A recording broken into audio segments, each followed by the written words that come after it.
A very good morning to all my dear children. In such a bright morning, let's begin to learn science. So students, today we will be continuing learning our lesson number 1, the living world adaptations and classification. In our previous lecture, we had learned adaptation in plants. Today, we will be learning adaptation in animals. Before learning adaptations in various animals, let's recall the definition of adaptation. What does adaptation actually means? So, gradual changes occur in the body parts and also in the behavior of organisms which help them to adjust to their surroundings.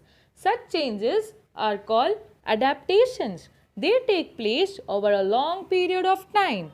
So students, we have learned the definition before that the changes that takes place in the body parts of organisms to adjust to their surroundings for their survival is known as adaptations, and those changes are not temporary, they are for long period of time. Now students, let's answer a question. What differences do you see between terrestrial and aquatic animals?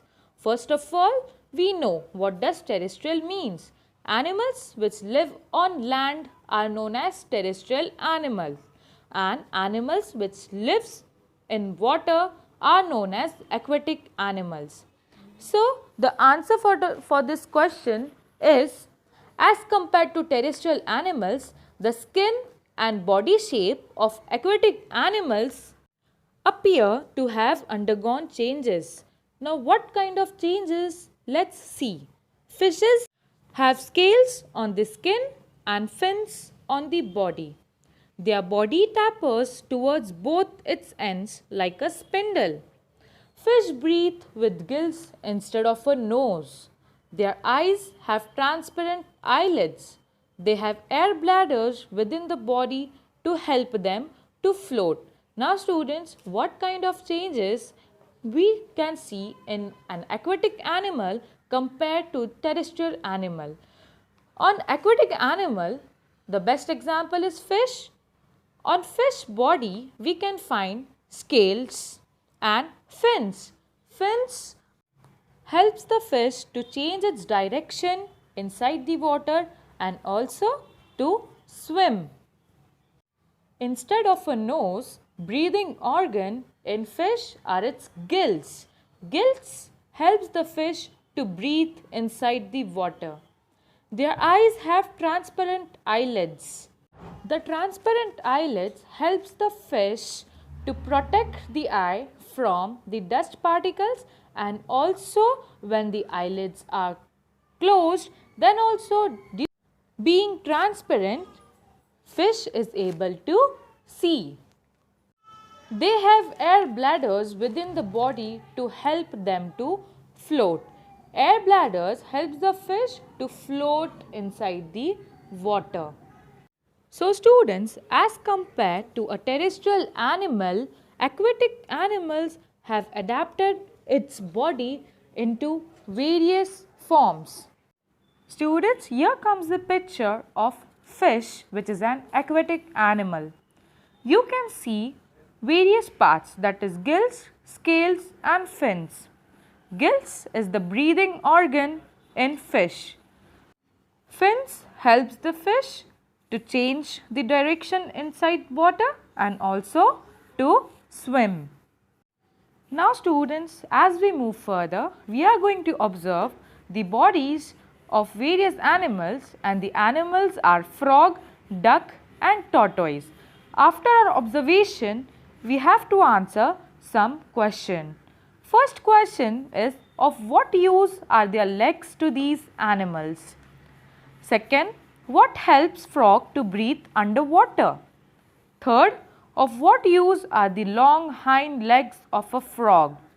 Fourth, why doesn't a duck get wet in water?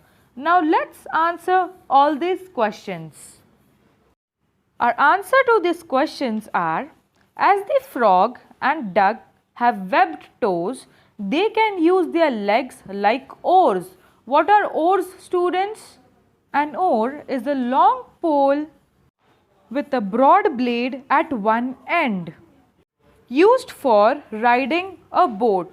So students, how an oar is used to ride the boat inside the water, same how the webbed feet of duck and frogs helps it to swim them in water. Water flows off the waxy feathers of birds like duck and water hen. Students, the feathers of duck and water hen are in waxy texture so that water doesn't get absorbed inside their body. It flows from the feathers itself. Webbed toes, slippery, smooth skin and a triangular head help frogs to swim easily through water. They can live on land as well as in water due to their ability to breathe through the skin in water and using the nose and lungs on land. Students, breathing organ in frog are of two types. When it is in water, it breathes through its skin, and when frog is on land, it breathes through its nose and lungs. The typical colors of a frog's back help it to hide among grasses. Due to its colors, frog hides itself between grasses. Now let's begin to learn our very first adaptation in animals, that is adaptation in forest and grassland animals. Carnivorous animals stay in forest. So, carnivorous animals like the wild dog, fox, tiger and lion have strong legs to run fast and capture their prey. First of all, students, what are carnivorous animals? Carnivorous animals are those animals which feed on flesh, which eat meat. That is, they are known as non-vegetarian animals. So, animals like wild dog, fox, tiger and lion have strong legs to run fast and capture their prey. They have claws and their canine teeth are sharp and pointed. Students, they have claws and canine teeth. What are canine teeth, students? Canine teeth are pointed teeth. They are very sharp to tear the flesh. Tigers have padded paws. This enables them to silently stalk their prey and capture it easily. Students, their paws are padded. So, when it's on move to catch the prey, the legs don't make noise. The eyes of predatory carnivores are located in the front of their head. Those animals which are carnivores, their eyes are located in front of their head. Why is it so? Because it helps them to spot their prey from a long distance. Because their eyes are located in front of their head, they can see their prey from a very long distance. Adaptation in grassland animals. Grassland animals are herbivorous animals. Students, herbivorous means they are vegetarian animals. They don't eat flesh or meat. They eat grasses, trees, etc. So, the eyes of herbivores are below the forehead so that they can see their predators clearly. Their legs are long and tapering with strong hooves, which enables them to run fast, taking long leaps. Students, their legs are long so that they can run very fast when predators come to catch them. Their long and freely moving ears can receive sounds from long distances and different directions. Herbivorous animals have long ears so that they can hear sounds of predators coming to them. Deer and blackbucks have colors that merge with their surroundings. Their teeth are strong for chewing tough plant material. They have strong teeth so that they can chew the plant material. Our next adaptation is in desert animals. Let's see how desert animals have adapted their body to survive in desert conditions. Deserts are characterized by severe scarcity of water. Students, in desert there is less amount of water. Hence, desert animals have a thick skin to prevent loss of water from the body. So, desert animals have a thick skin so that they get less sweat and the water loss from the body is very less due to scarcity of water. Their legs are long with flat and cushioned soles. Students, they have long legs and they have a flat cushioned soles. Why is it so, students? Because in desert, everywhere there is sand. So, to walk on the sand easily, they have cushioned soles. Cushion means soft soles and the soles are flat. Nostrils are protected by folds of skin so that dust particles do not enter the nose. The eyelashes are long and thick. Why, students? Why eyelashes are long and thick? Again, the dust particles, sand particles cannot enter their eyes due to long eyelashes and thick eyelashes. Rats, snakes, spiders, lizards in deserts live in deep burrows during daytime and are active at night time. Students, why they are active only at night time and why they hide themselves during daytime? During daytime, the sun is very hot. When they are active during daytime, water loss from the body may take place.